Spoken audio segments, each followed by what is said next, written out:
Preview. Hello, ladies and gentlemen. Welcome back to the Breakdown once more, where we discuss a brilliant weekend for Munster and what was an absolutely amazing display and a great win away to Wasps this past weekend, while other Irish provinces performed quite well in their games as well. We will also look to the breaking news that is Graan has announced he will be leaving Munster, and I am joined to talk about it with Ben Geary once again. Ben, first of all, we're going to have to just immediately dive into the breaking news. I don't know if we're happy. I don't know if we're not happy. I don't really know what to make of it. I don't know who's incoming. It's kind of it's strange timing for me, I think. But yeah, Van Graan has announced that he's leaving. What are your first instantaneous thoughts? I'm a little bit, like you said, I've been few mixed emotions.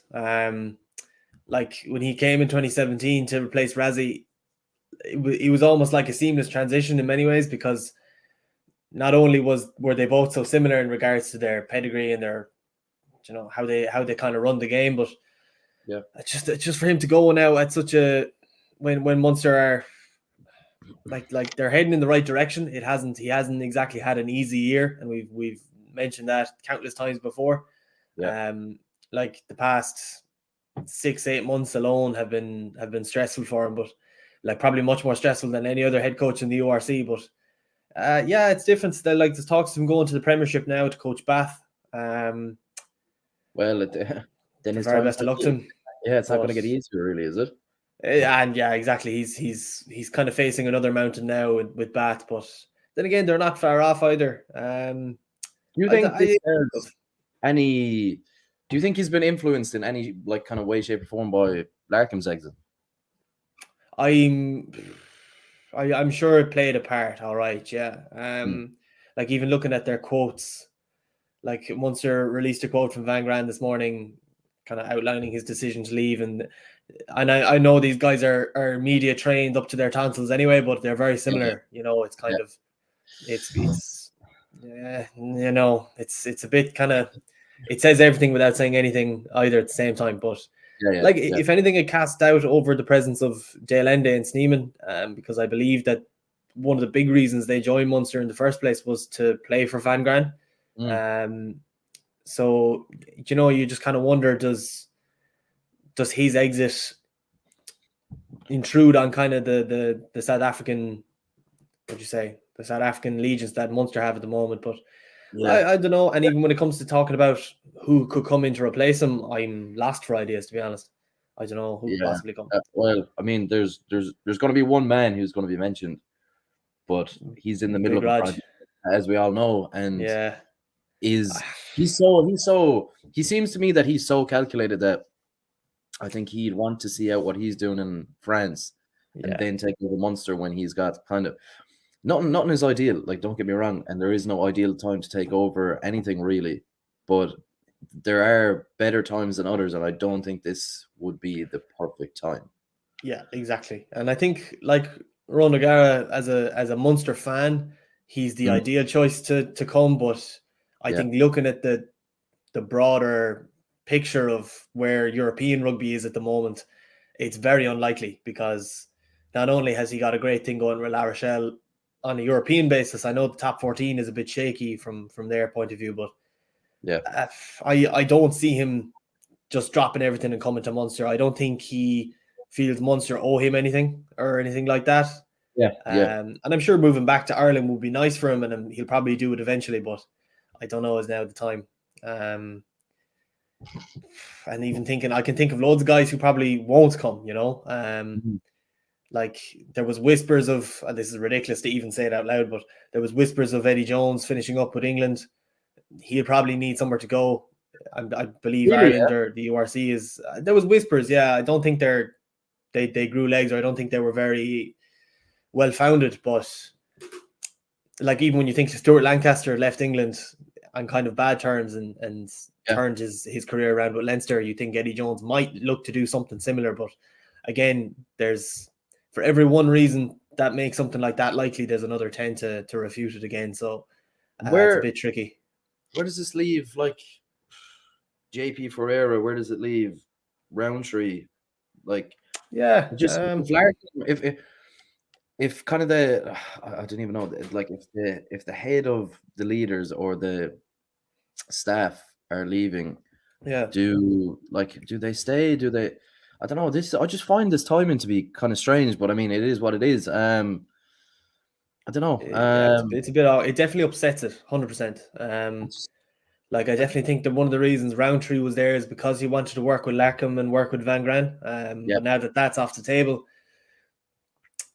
you know, like, and Munster have a great group of players, and I'm sure he enjoys working with them. But so do a lot of clubs, you know. So do Roundtree's done pretty fantastic work so far. He has, yeah. Do you think they could be looking to give him the top job? No. I can't see that. I don't. Yeah, to me that would be. If I hate to bring everything back to United or stuff like that, but that would be like it was like jobs for the boys, just because you were there. Are you ready to really take on this? Because you have to remember, I mean, we're not just a team to kind of fill out the numbers for the Champions Cup. We want to, maybe realistically and not ideally, we're not expected to win it, but we want to compete and we want to win it. So why go along for the ride? I mean, no, for me, no, I don't see him. Yeah, why do you? Would you have any interest in that? No, I think if anyone, I think Graham Roundtree would be a good option anyway, at the very least, but.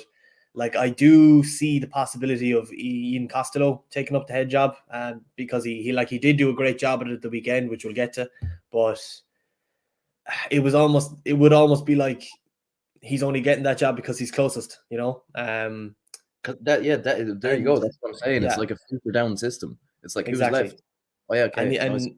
And in the realm of professional sport, like that kind of decision making it's not sustainable. It doesn't really yield the best results. Not to say that he doesn't deserve it or he wouldn't do a good job, but it can't just be their first choice. Just throw him into the job because he's closest, you know. Yeah. I fully agree. Yeah, listen, that's that. Until we know more. I mean, it's what do you know what? Even 2 weeks ago, if you said this to me 2 weeks ago, I wouldn't have been as surprised. But it's just the fact after the weekend and the youngsters being so promising and everything. I don't know. It's strange. Yeah. We can't have it good for too long. It's almost like never. We're just waiting for the next car crash. But it's difficult. It's kind of hard. I think at the stage, because the news only broke this morning, it's really hard to know what direction it's going to go in. But you know, it's you just don't know. So he's been there since November 2017. How would you, if I had to say, give me a rating out of 10, how would you rate his time at Munster? Underwhelming, overperformed. Probably if you're standing in the trophy cabinet, it probably is a little bit underwhelming. Like, even looking back to last year's Pro 14 final against Leinster, it was Pro 14. I don't believe it was the Rainbow Cup. No. Pro 14, like, it was almost as if that they just changed the way they played for that game, and they completely scrapped the kind of both the players and the systems that got them to the final in the first place. They basically it's a fine line between respect and fear, but it was almost so much fear that they had of Leinster and what Leinster could do, that they were like, what we do effectively, it's not going to work. So they probably completely changed the game plan to try and nullify Leinster, which of course we all know. It didn't work. I mean, in many ways, it's underwhelming, like you said, where he kind of fell short a few times. You know what we'll do? Very lucky. Things didn't go away, but to ask you this question. Domestically, how have we fared? And like in Europe, we'll start off domestically. Since he took over in 2017, progress? Yes, no. I would say progress, yes, in regards, above anything else, the depth in squad that he created. Like, you could probably argue that it was originally, the ball got rolling originally with Rassie Erasmus, but I do think that he is leaving the club in a better place than how he found it. When you think of the depth of talents. Okay, I like that, because there are times where you can't always have the finished article come in and do everything that's needed. So when you said there he's left us in a better position than when he started, well then therefore it indicates he's done a good job. Now, has he done a job where you stand back and you go, we can't let this man go? Maybe not. But we have to be realistic of where Munster are currently, in the rankings in terms of talent in Ireland right now, and they're definitely not first. So, yeah, I think like he has done a good job, and I think same as anything in life, as soon as it's gone, we'll realize pretty quickly how good of a job he's done, or he hasn't done a good job, because whoever steps in now, they've got it ahead of him. But however, another angle to this is kind of interesting, is that the fact that the youngsters stepped up so well at the weekend. I think that I honestly think that one performance could influence a coach who maybe might have been, I'm not sure about Munster. Now we're kind of like, okay, it's kind of looking a bit more attractive. It's interesting. I think another good example of that was the Scarlets game in URC. I believe it was around 3 or 4, but it was Munster's first away game, I believe. But like there was a lot of rarely seen players in that team sheet who went out and played phenomenally and really, really showed how good they were, and if anything, how good they can be in the future. But I think it was kind of done again then this weekend in a much more weirder context and a much bigger stage, but more forced hand. Yeah, the result was the same. You see all these guys now like Pat Campbell and Daniel Okeke who have just wealth of potential and talent already as it is. But like as you said, I'd love to see some coach, whoever it may be, watch that game at the weekend and say, oh yeah, I can do something with that pool of players. They really fit my way of thinking and my way of playing the game. But who that might be, I have no idea, to be honest. I can't even begin to think. That's like who. I can't think of any like immediate like standouts. There's no one who jumps out to me like straight away. There's no one who I'm like, please go get him. Like get him now. No, there's no. I don't know. Like dare I say something ridiculous? Like imagine a little fella was let go of Ireland or tried to get his way out of Ireland and his way to Munster. And by little fella, he's absolutely huge. I'll be talking about Paul O'Connell. That's a good, or do you think?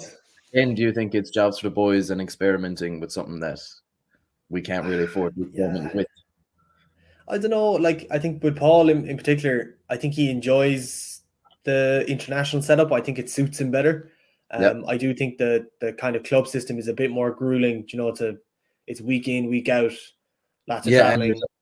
And there's a massive difference between a coach or like a coach within a system to a head coach.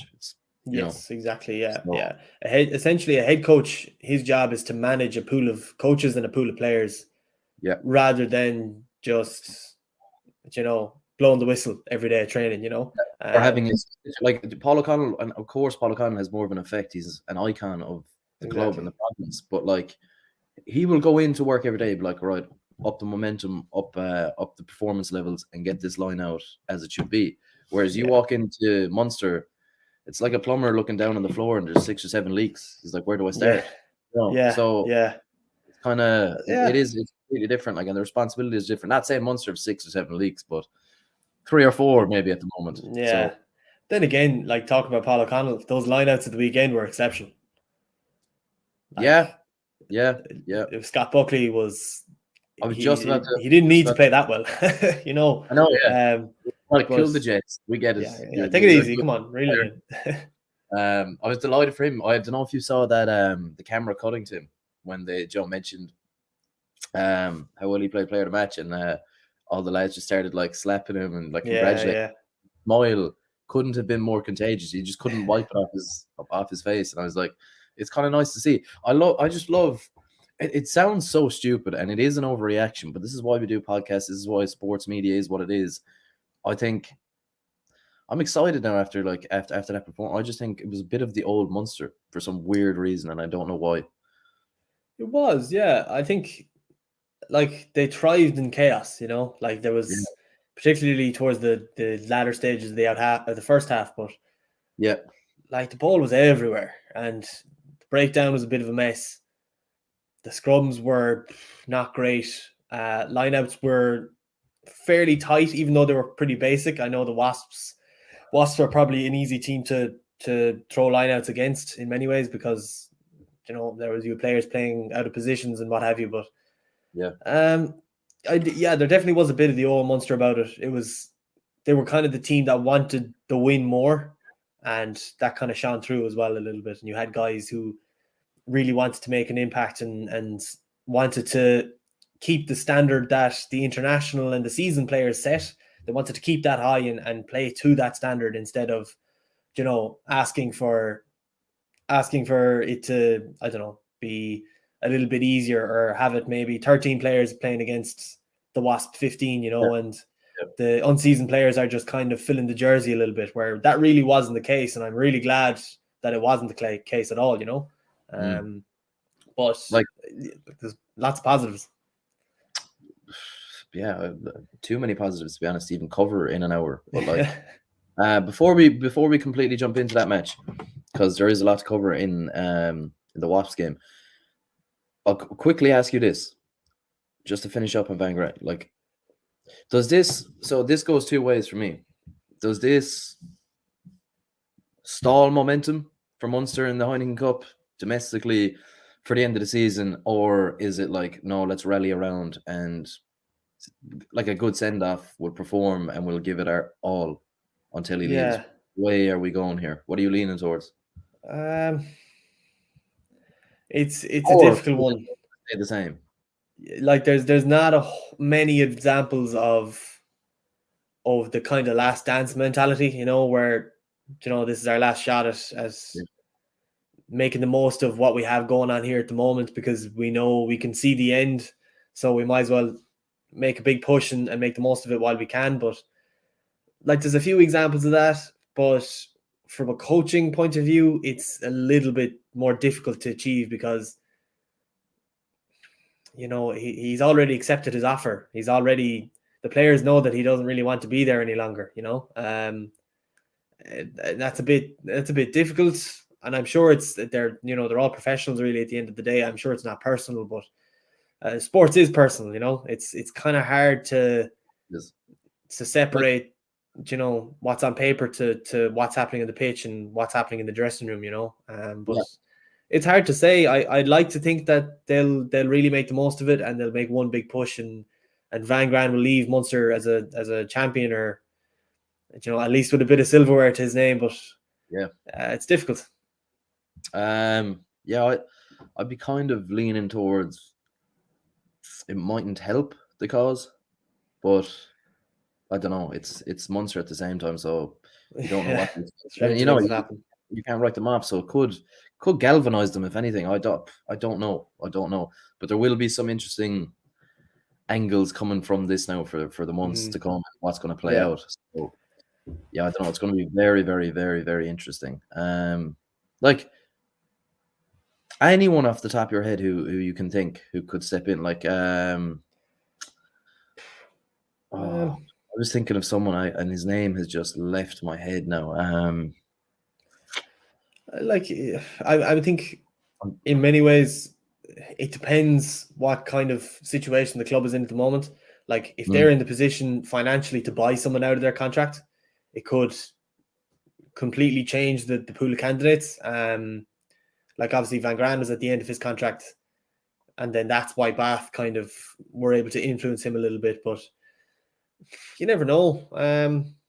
You might see coaches might want to opt out of their contracts. I know Pat Lam at Bristol, he's made something fantastic at Bristol at the moment, and he's really developed the club. But it's not really going in the direction he wants in. So maybe, I'll never say never, but it's unlikely. But you could convince him if the paycheck was nice enough. But of course, money doesn't talk; it shouts.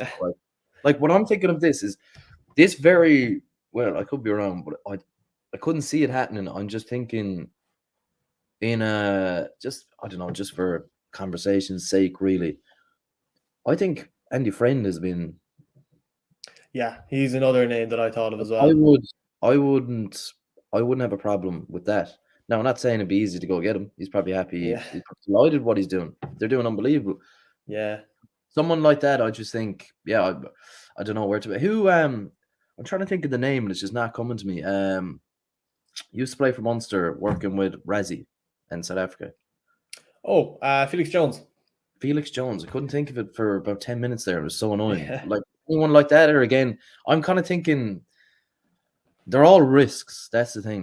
There's no one that comes to mind where you're like, yeah, you know, it's kind of minimized risk and it's more calculated. I think from here on out, any punt is a bit of a risk. Yeah, yeah. And like, I mean, I'm sure Munster have they've been smart financially in the past few years, like in order to sign 2 big signings this time 2 years ago, in World Cup winners. Do you know, they're getting better at making the club a bit more attractive in order to attract talent. They're still probably not as good as they can be or as good as other clubs are, but I don't think getting a big name, not a big name, but you don't really want someone coming to the club and being like, who the hell is this guy? Do you know, because and that could make or break someone. Do you know, a coach might like that kind of underdog thought. 100%. At the same time, you know, if you want to be winning trophies, maybe you need someone to seamlessly fit in. Experience, exactly. And it's like in any walk of life, unfortunately, it is the way it is. Your reputation precedes it. So exactly. They know, well, they think they know what to expect from someone coming in straight away, regardless whether it being true or not true. It's what comes with it. So whoever comes in, the players will have, not saying it's justified, but they will immediately have instinctive feelings towards the coach before they even talk. They'll have ideas of what this guy wants to implement. What is he like dealing with the players, man management? Does he have an ego? Does he not have an ego?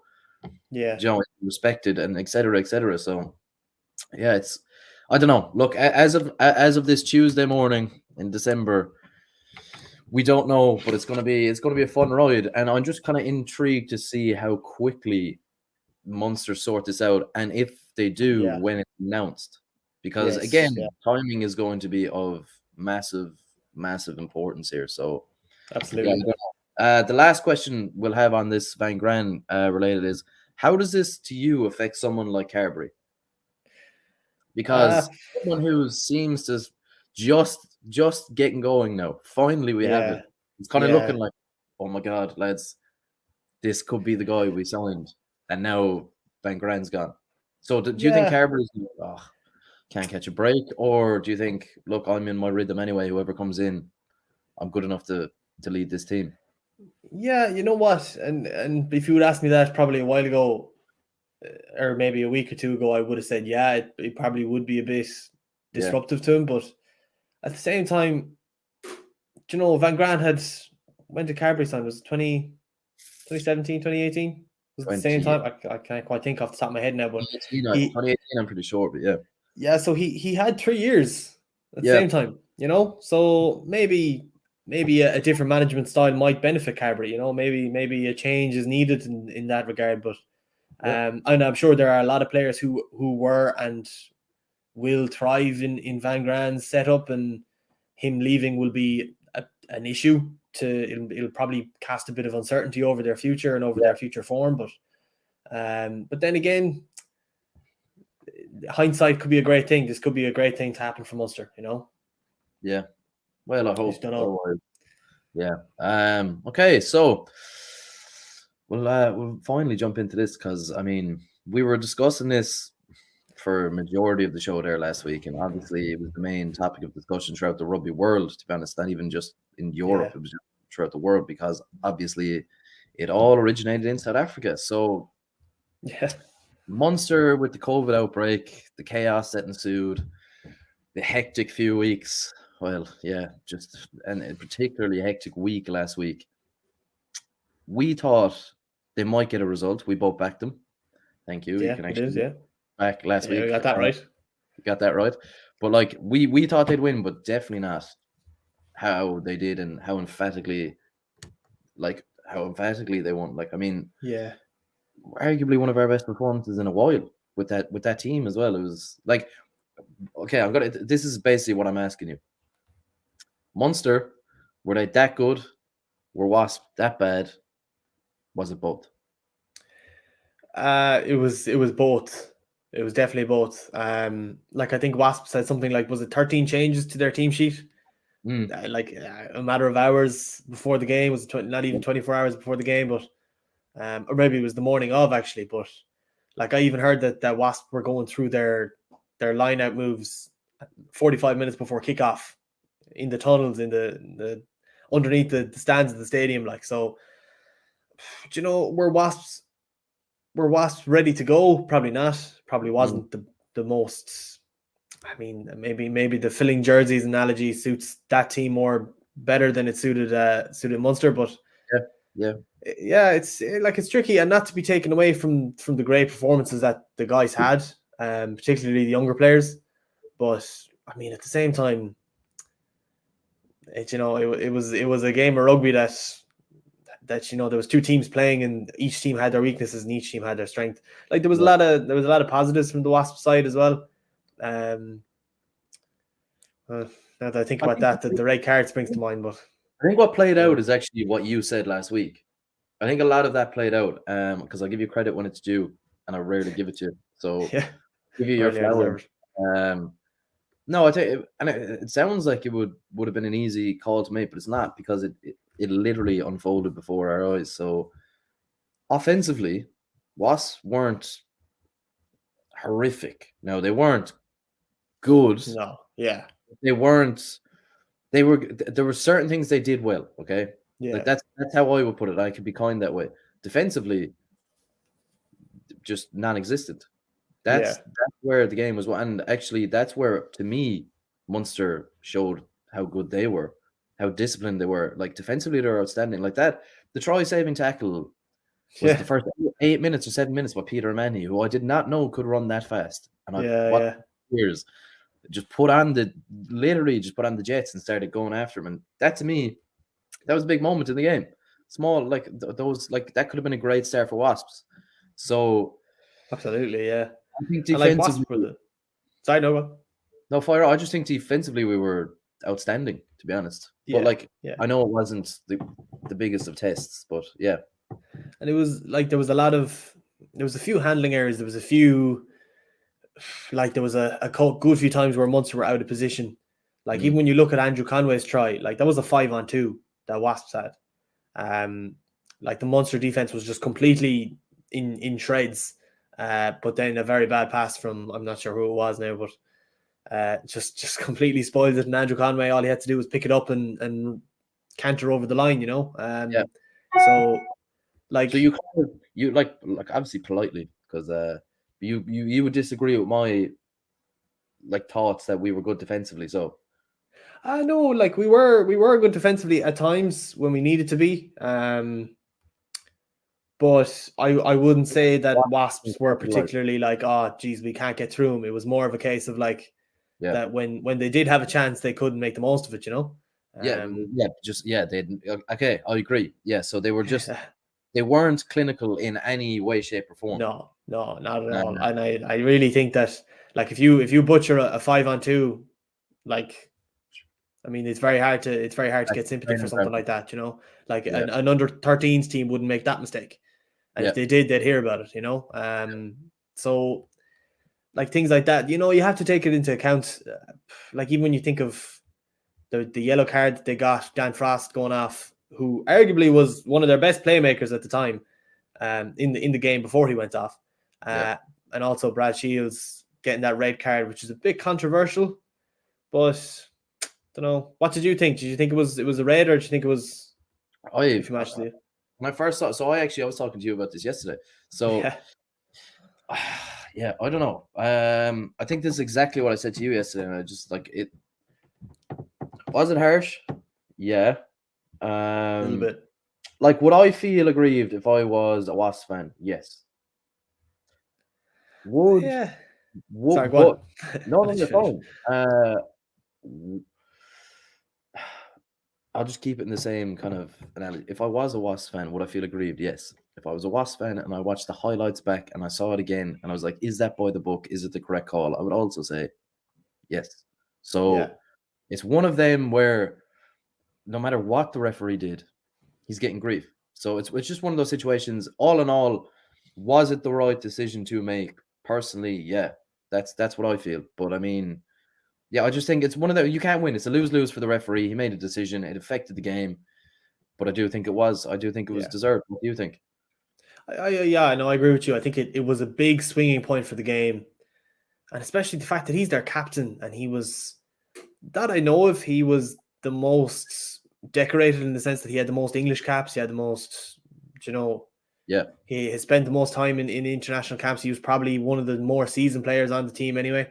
I believe he's originally a back row, but he was kind of pushed into second row, whether he liked it or not, because of COVID cases and because of injuries and what have you. But like, looking at the book and within the context of what the game is trying to do in regards to safety, in regards to prioritizing, the health of the players in the long term, I think that being strict with a call like that is paramount. And like, did it fall into the gray area of a red card?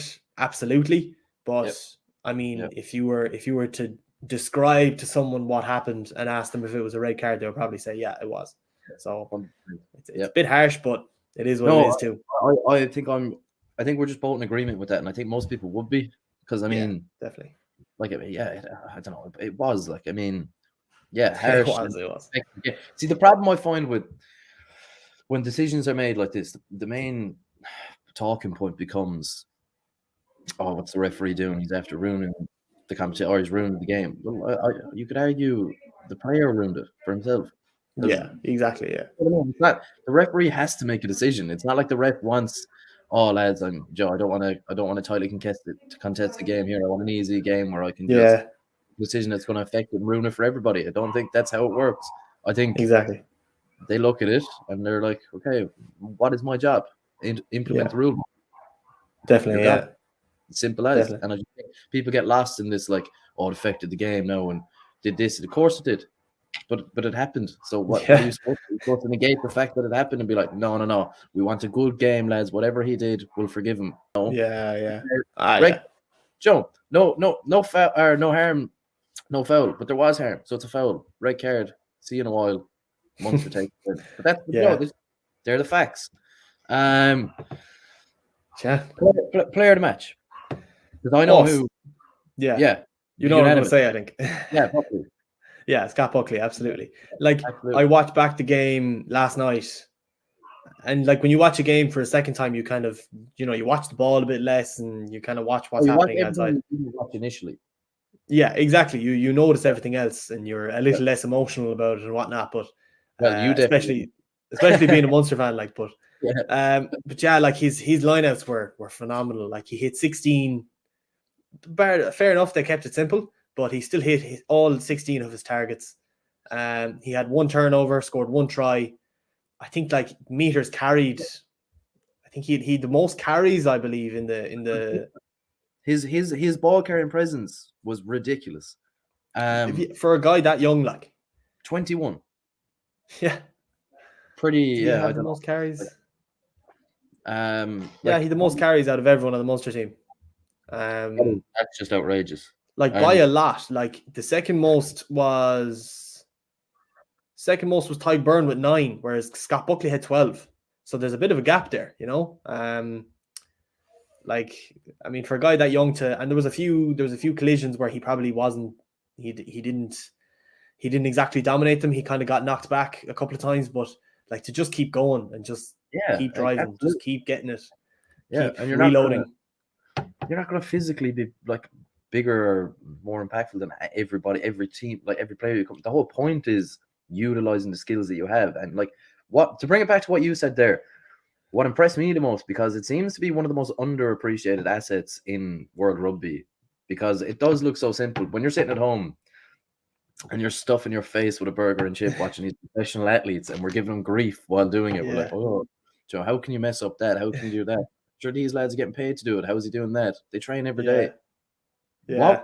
What a lot of players seem to not be able to, I suppose, what would be the word? I don't know, just perfect seems to be the line out throw. Like, a lot of hookers have serious issues with it, and he was seamlessly brilliant. Yeah, and that means, again, it goes back to anybody. It goes back to a 10, Carberry, etc., doing the basics, and he did it well. Did it beyond. Yeah. Like, and I think it's particularly in the kind of game it was, like, it was very scrappy. It was very kind of loose. It was, you know, they were screaming at each other just as much as they were playing rugby against each other. But like, even when you look at Carberry's 2 misses, like, he had 1 bad miss in front of the post. Like, I think more than anything, he was just kind of spooked because it was directly after the red card, and maybe, you know, like these, you don't really know what it's like out in the pitch. Maybe Carberry was just spooked, but that was a bad miss. But like, at the same time, with the same context in mind, like, Scott Buckley still hit all 16 of his targets at the line out. He had 1 turnover and 1 try. I can check the tackle count. I'm sure it's through the roof as well. He was the standout. Like, I mean, he was a standout. Made 4 tackles, missed 2. Like, that's very respectable, you know, overall, on top of his already sterling performance. Like, he'll be a hard man drop in the future. But that's the thing. It's amazing that after 1 game, like, everyone can have a good performance. Like, all debutants were brilliant. Like, Okeke was absolutely brilliant. He was. There wasn't, like, no one. It was funny. What we said was, like, you just make the most of it and don't be intimidated and just play fearlessly. And that's exactly what happened. I mean, every single, like, Campbell, again, another one, like, all brilliant. But I think okay, yeah. You just what I would say is, it looked like he was playing hooker for us for about 5-6 years. That was why it was just it was crazy. It was actually crazy, and I'm just delighted for him, to be honest. Absolutely delighted for Munster, actually, more than anything, because that's actually a position now where I think we could really do with someone like him stepping up and absolutely, definitely, 100%. A full-time threat for a long time. And I think the whole weekend was just good for Munster, to be honest. I think it was just a good weekend. Like, any other standouts for you? Okeke in particular was monumental. He had a few handling errors, but like, when you look at just the numbers he put up alone, like, you're going to forgive those, you know. Like, he had the second most meters made with 86 meters. He made the most tackles out of everyone on the team with 11, and he beat the most defenders with 6.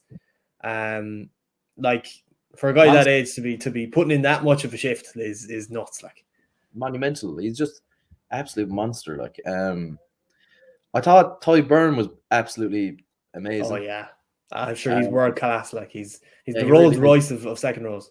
I loved his I don't know if you caught it, but there was at one stage where he was ripping the ball and robbing the ball so much off what that he literally goes, "I'm sorry," and he apologized. Had to apologize. Yeah, like, but he was probably himself, Murray. Who else? I'm just trying to think. Himself, Murray, and Bar De Allende, when in a different context, like, those guys they're just fresh off a Lions tour, you know. Like, those guys should be punishing Wasps as much as they can, just from sheer talent and ability alone, you know.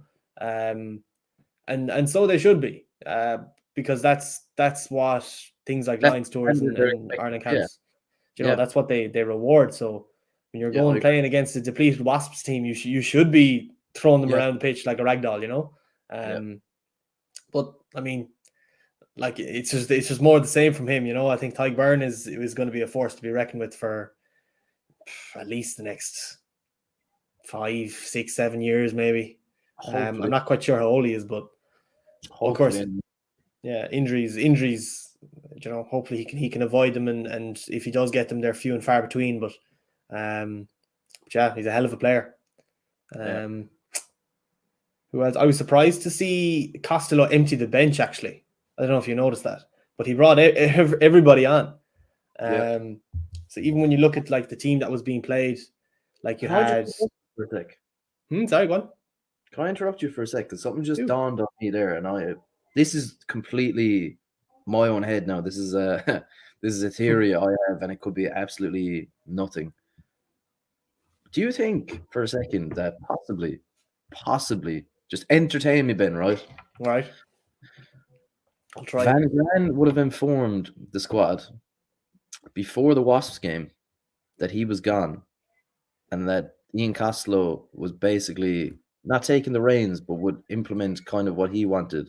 And maybe, possibly, that was maybe an audition for a job. Or am I completely in la la land here? Because obviously you would think it would be leaked. One, like people within, that Munster would know, oh, Van Graan's leaving, blah blah. Probably wouldn't happen the week of a Champions Cup game going away to Wasps, considering everything that happened with COVID. I would almost think it would be naive to give them the information that he's leaving at the end of the season during such a chaotic week.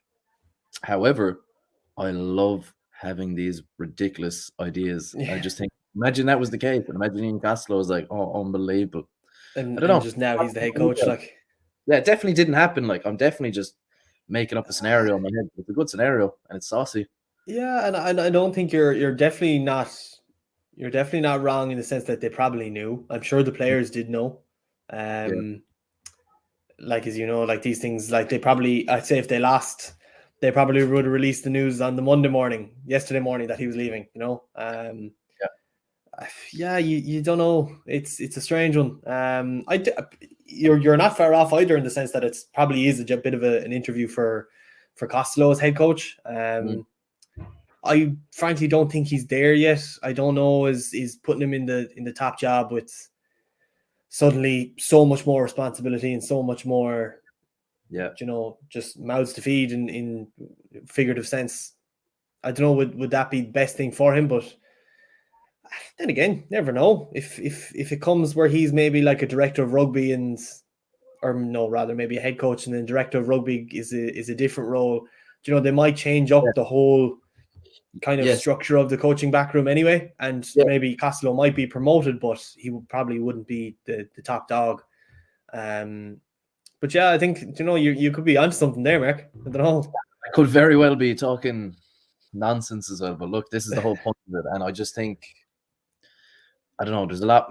I'm very kind of, I like to look into things, whether I could be completely wrong, but I just like to look into things a bit deeper because I don't know, there was such a good feeling factor that I came away with after Munster's win, and all the players looked just in unison with each other. So I don't know, I could be completely wrong. I don't know. But maybe I am completely wrong, because would they perform that well if the news came out during a chaotic week? I don't know. Look. Yeah, I'm not sure. Only time will tell. Will we ever know? I don't know. Okay, so we'll move on quickly. We were talking about the other Irish provinces in action during the weekend. Kind of called them all to a T, pretty much. I got one wrong. I thought Claremont would see off Ulster. Wasn't too far off. It was tight. It was very tight. Yeah. Game, but Ulster ultimately, actually a great win. Ultimately showed they were probably just the better team. Leinster, as we said, got out the hockey sticks and put up the numbers against Bath. Ridiculous.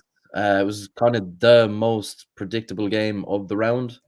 And then, of course, we came to Connacht, who blew Stade Francais out the water, didn't allow any tries, and just dominated from start to finish, really. So quickly, we'll jump into them. I'm going to ask you, we'll start off with Ulster. Claremont, massive win for them. You called it. How far can they go, do you think? I definitely do think that Ulster, like, they've been a phenomenal club for the past 10 years, I do think they do a lot of things right. I think in regards, when you look at their setup, like the likes of Nathan Doak, who's getting as much game time as he wants, really, in many ways. Like John Cooney's performing. Stuart McCloskey seems to be just getting better and better. Like James Hume is only 23, which I only realized there the other day. If you would ask me, I would have said that he was kind of late 20s. But he still has a lot of rugby left in the tank, and a lot of more potential to reach. So, like, for him to be as good as he is already, I completely agree with you, but it's not necessarily as good, because everyone can be good at a certain. It's consistency for his age. Kind of frightening. But he is, like, he's He really is I think he's probably one of the best 13s in the country, if not the best. With the exception of Gary Ringrose here and there, but I do think James Hume at the moment anyway, thinking this week and last week, and even though they lost to the Ospreys, but from the Leinster game until the Claremont game, I think that he's the best 13 in Ireland, definitely. But yeah, like, and I think the addition of Dwayne Vermeulen is huge. But yeah, absolutely. He's probably filling a Marcel Coetzee size hole in their back row, but at the same time, I think it's the kind of game that suits him too, you know.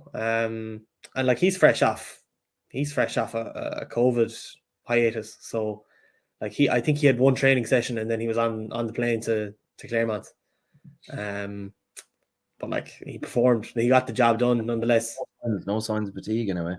No signs of fatigue. I think he went off early. I think he went off at kind of between 50 and 60 minutes. Actually, I don't think it was. I think it was actually in the 51st or 2nd minute he went off. But I think that was always going to happen for I'm saying probably for that period of time. There was no, like, the gas tank was full for the minutes he played. Exactly. Yeah. And like, how do I suppose, easiest way of doing this. Do you think Ulster have the ability to ever really win a Champions Cup, or do you think it's more, I hate saying the word process, but that it's a constant... They're just competitors rather than contenders, you know? Almost, actually, to be honest, almost like we are at the moment. Like, I know, like, a lot of people say, oh, we can win the Champions Cup. I don't think we can. That's just me. I'll say that now. Like, I don't think we can. But I don't know. What do you think? Like, do you think Ulster, do you think they're a threat to any serious teams? Yeah? I think they are. Absolutely. I think their biggest threat, I think they can beat any team on any day, bar maybe Toulouse, Leinster. Toulouse and Leinster, yeah. That's all I'm going to say. I think they can beat La Rochelle. I think they can beat Harlequins on any day. I think they can beat Claremont, as they showed. I think they can beat Exeter. I'm sorry now. I'm looking here at the list. Like it's. I genuinely do think that Ulster are at that level. And like, if it's not this year, it's next year, you know, or it's the year after. Unless their head coach up sticks and leaves, but. That's kind of exactly my point, though. Like, do you think that this year could be the year? Because it always seems to be. Yeah. No, that's a good question. Yeah, I do think so, to be honest. I think they can get over the line. Like, I mean, I don't know. Yeah, maybe they can. I think they can. I think they can. Yeah. But then again, I mean, even looking at like Leinster were obviously always going to beat Bath, but they didn't play phenomenal. You know, they weren't. They didn't exactly. I know what you mean, but again, actually, you know what? You could be right. I just think Bath. I think Leinster they're like, here, look, we need to kind of show up, and that's kind of it. And not to be disrespectful, but that's just where kind of those two sides are at the moment. So I don't know. Yeah, maybe it was what it was. But like, I mean, if Leinster showed up and had a similar performance against Ulster, I would be confident that Ulster would win. I can't argue with that. Like, just in the sense that I think they're just more clinical. You know, they make less mistakes. Yeah, you know, John Cooney's probably a bit better of a place kicker than, although Harry Byrne or Ross Byrne was very good. I don't know. I just feel like they can get stuff. They can get the job done. Like Claremont threw the kitchen sink at them. Like in the last half an hour, 20 minutes of the game, it was all Claremont's. I think that firing shots. I think that's so. Like you're saying there, you do think they can do it, and I think if there is a reason to kind of agree with you and suggest that they can go the whole way, it would be their ability to absorb pressure. Absolutely, yeah. Absolutely. Against Leinster, I think, like we talked about this already. We were like, as soon as Henshaw got that try, I think everybody thought, okay, writing's on the wall. Leinster are going to go on. They're going to win this as they do in Leinster fashion, and Ulster be left in the dirt. Ulster did not get bullied, and they were in Leinster's face, and they were physical till the very last whistle. Yeah. And do you know what I like most about them is I think when they're up, not only when they're chasing a game, not only when they're drawing a game, looking to take the lead. I think when they're up, they're the aggressors, and I just think that mentality will get you very far. There's no foot off the pedal, and I like their style. I like their style, and I like the way they're aggressive and on the front foot most of the game against, regardless of the opposition, really. But I am kind of on the other side as well. That was like, it was a URC game. Yeah, Leinster of course. Slightly depleted. I think when it comes to the big boys and a massive crowd, Champions Cup game, Leinster have everybody fit. I don't know. I'd still be leaning towards them. Yeah, I know, and I agree with you. And I think it's getting harder and harder on a yearly basis to predict who's going to be the winner. Like you probably would have picked Toulouse at the start of the season last year, but like those quarterfinals and semifinals were really, they could have gone anyway. You know, they were the best. I'd argue was one of the greatest games I've ever seen was Munster Toulouse. Yeah, that was a brilliant game as well. Yeah, it was immense. I think they there was, but like those semifinals were like, I mean, anyone could have won. It was literally just as who had the more points on the board before the 80 minutes. I know that works, doesn't it? I know, but like if the game was an extra 10 minutes longer, you never know. Who's going to come back and score. But I agree. But no, it was a crazy one. But listen, we'll see how they get on. I'm delighted for Connacht, to be honest. I think that they really took the bull by the horns. They made the most of the home advantage. Stade Francais, they were missing a few people, but nonetheless, they're still a tough side to beat. But I still think it's an impeccable result. I mean, if you were to look back only a few years ago, I would argue.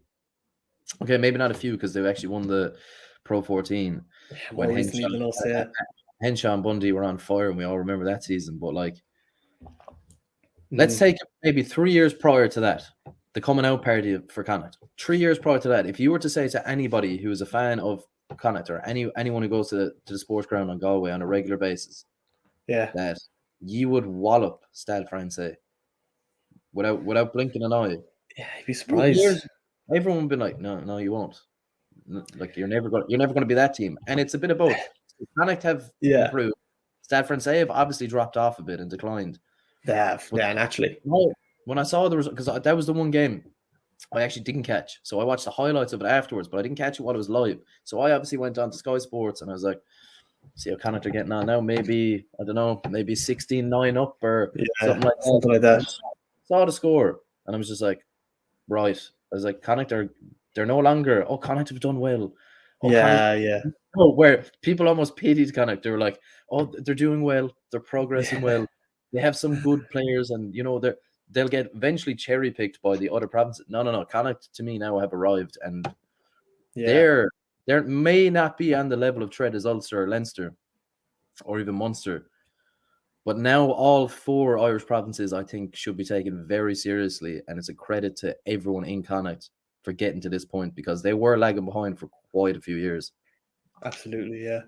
Like I think it's really a testament to not only the footprint of Pat Lam, but also what Andy Friend has done in the past couple of years. Like they've really established it as a proper outfit, you know. Like the academy's gotten much better. Their methods of identifying players at grassroots level has gotten much, much better. They're also able to kind of box clever in regards to signing, like even spotting Mac Hansen from was a Western Force, or probably the smallest club in Australia. Who I think he had fallen out with, for lack of a better explanation, but he was training to be an electrician and he thought his rugby career was over, and Andy Friend picked him out of Canberra. But I believe it's Canberra he's from in Australia. But just like things like that, like they're really playing money ball. They're really using their resources as best they can. And that's what a good head coach does, and it's proving to be quite successful for them now. 100%. I think the most telling thing, right? We're kind of going off and kind of a bit long, so I'll try to keep this. I love Connacht. as concise as I can. I think the biggest compliment I give to Connacht at the moment, in my opinion, is simply put, right? Years ago, if you did well for Connacht, it was always in the back of your head. If I do well enough, I can move on. Yeah. They were a stepping stone. Now I think a lot of players are looking, if I do well enough for Connacht, I can get another contract for Connacht and we can win for Connacht. Yeah. So I think that's where you become a threat, where if you have talent and you embed that talent into your squad and you develop that talent, that talent will leave you high and dry and you're looking again. And there's a 5-year cycle where, we have to look again, keep going. Basically, almost a selling club, if that makes any sense, a feeders club. Now I think, it's a proper, they're contenders. Yeah. They're playing for the jersey rather than what the jersey can do for you, kind of. To hopefully get to another jersey. Yeah, exactly. And I think rightly so. I think they're a fantastic. There's a fantastic culture there already within the club, and that's only getting stronger. Like even when you look at the city of Galway, like that part of the country needs a proper rugby club. It needs it deserves it just as much as it needs it. And I think it's only going to get bigger. It's only going to get stronger. Like, I know there's going to be bad seasons and there's going to be injuries and there's going to be, what have you. There's going to be plenty of reasons why they don't succeed as well. But I think looking to the future, like Connacht aren't going anywhere. No, the foundation has been laid down. Absolutely, yeah, absolutely. Yeah, they can only go up, in my opinion. But again, I've gotten some things wrong, so we'll see. Yeah, okay. Quickly, we kind of covered Leinster already. There's not much to cover, so they did what they did. They do what they do. Yeah. So I suppose we'll move on to this weekend's round of fixtures. Well, cool. If they happen, because the way things are going in every sport, like we were discussing before we came on live here, the Premier League could be cancelled. So other competitions in sporting. Across the sporting world might follow suit. So I'm just looking at it here. We obviously have cast.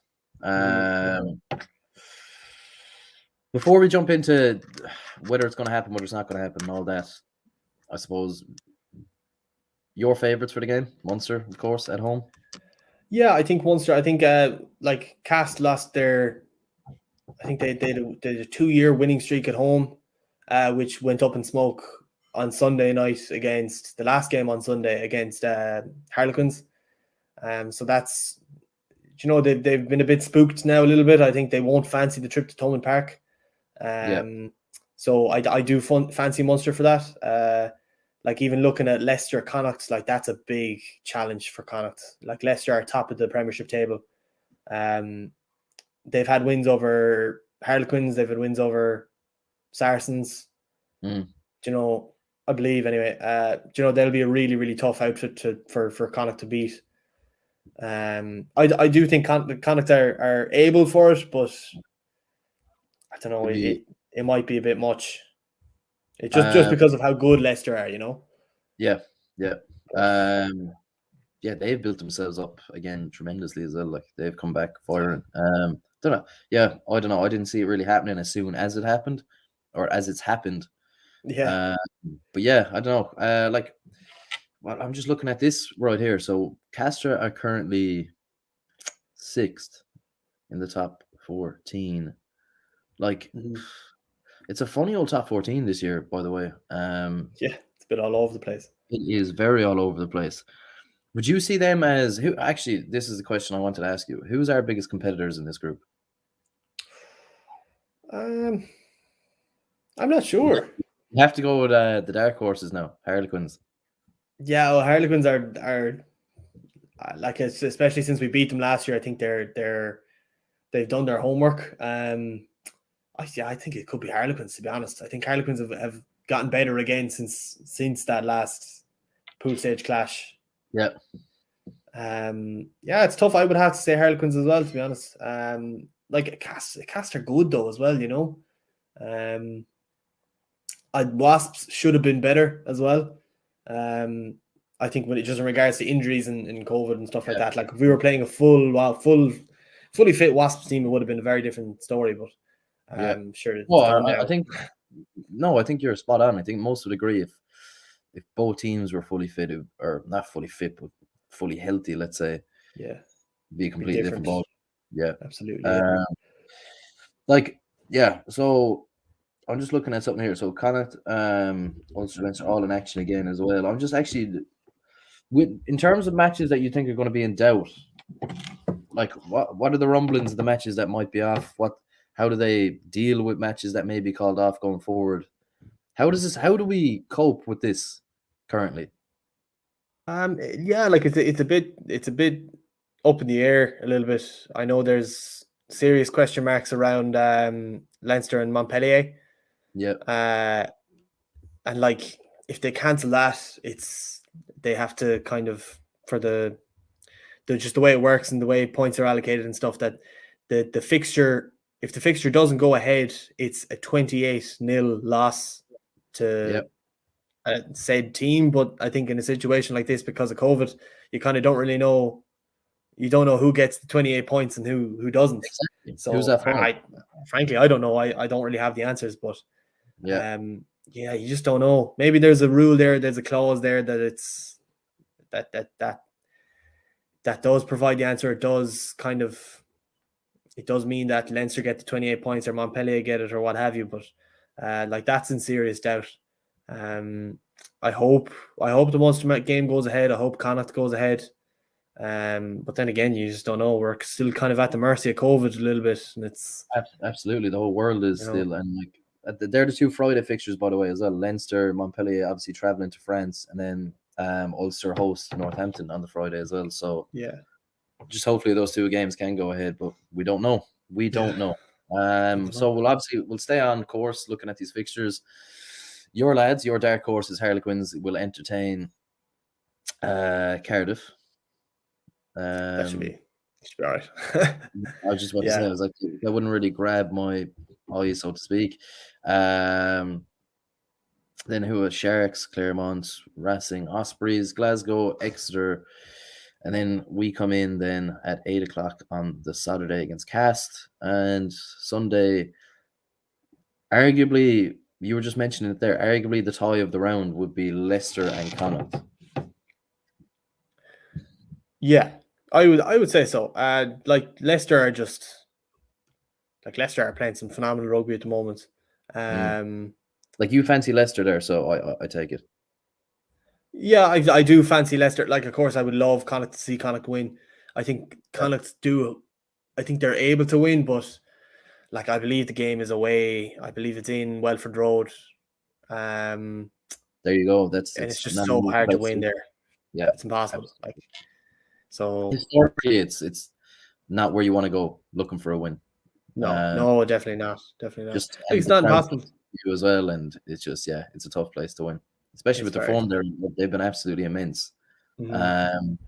Then I'm just looking through. Scarlets, Bordeaux, Wasps, Toulouse, and then we have Stade Francais and Bristol Bears, and that would wrap up the round. I don't know.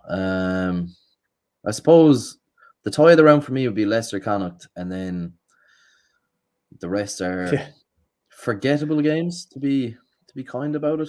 But a little bit. Like, I mean, the group stages are always kind of it's always you're just kind of weaning out exactly who's done the work a little bit. But then again, like I know Cardiff lost to Toulouse there on Friday, but like it was a very entertaining game. It was very like the Munster Wasps in many ways, because it was just kind of chaos. It was just all over the place.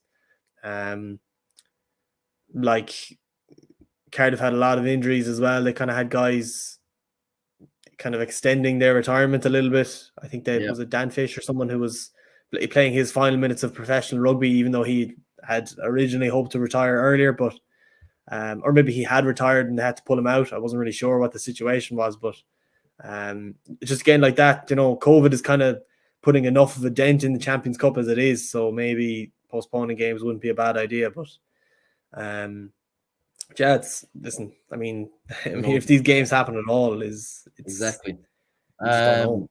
Right, 2 questions quickly before I will run on to my last segment before we shut up shop for the week. I just want to ask you quickly, in your head, just off the top of your head, the performance of like last weekend's round, the weekend just gone, by a team and player. Team and player. Am I allowed to say Scott Buckley again, or? I was probably going to say it was either him or DuPont. I would say, geez, I don't know. Like Stuart Ogg had a blinder for Exeter. He had a great game. He's kind of consistently great, doesn't he? He's very consistent, yeah. He's phenomenal, to be honest. Pont is the one another one who kind of just actually constantly. Dupont, he's constantly quite ridiculous. Yeah. It was him versus Cardiff on Friday. He was just he was everywhere. Like he did everything. He was having a bit of fun. That's what he was doing. Like he was just having a bit of fun. It was schools rugby. People like that, it is literally schools rugby. Like you have the Bowden Barretts and Duponts and Temex who are just do what they want. To watch, okay, so you're going Buckley, I assume. I'll go Buckley, or because I mentioned him already, I'd actually say JJ Hanrahan for Claremont. Even though they didn't get the win, he still had an incredible game. He was phenomenal. I think to a former Munster man, yeah, and I think he's really thriving in Toulon. I think the move was good for him.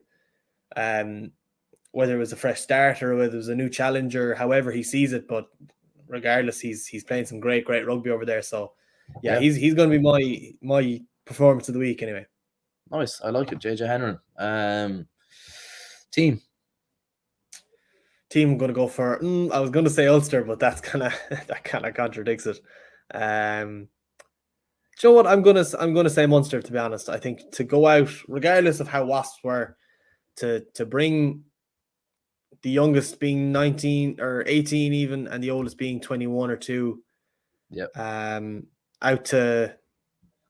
Out to Wasp to play in a Champions Cup opener in many of their debuts. Like it's just a tremendous leap to make, and they landed on their feet. So fully agree. I don't think I'd even think. I actually think you'd find the strongest Leinster fan would probably be inclined to agree with this.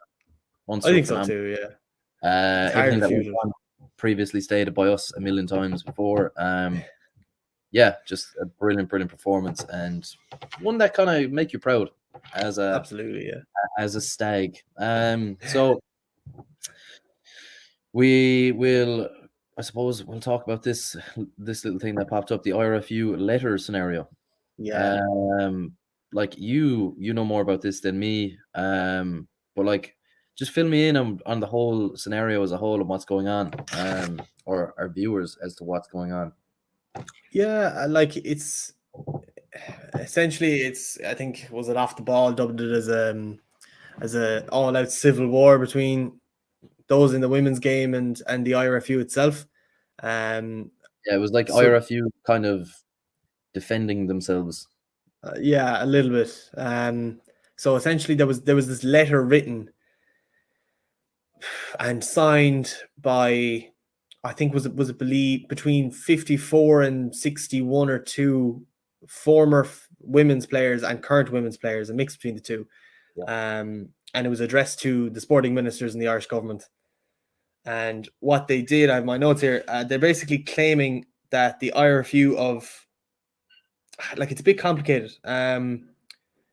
They're citing a lack of transparency and overall lack of ambition on behalf of the IRFU towards the women's game. They present at the point of they've lost all trust and confidence in the IRFU. This is the players themselves. They also point to inequitable and untrustworthy leadership. There's a few points I scribbled down this morning, but highlight the main message is neglect. More or less neglect, yeah, and that what can be done to improve the game isn't being done. There's two reports ongoing within the women's game, I believe carried out on behalf of the IRFU independently. But one report is looking into the disappointment of their most recent failure to qualify for the Women's World Cup. And then the other report is to kind of looking at the game as a whole, looking at the overall structures and player pathways and what have you. But at the same time, there have been other similar reports in the past. And I think that's why they're deciding to publish this letter now. I believe they reached out to Murray Kinsella in the 42. He was the first one to get his hands on it.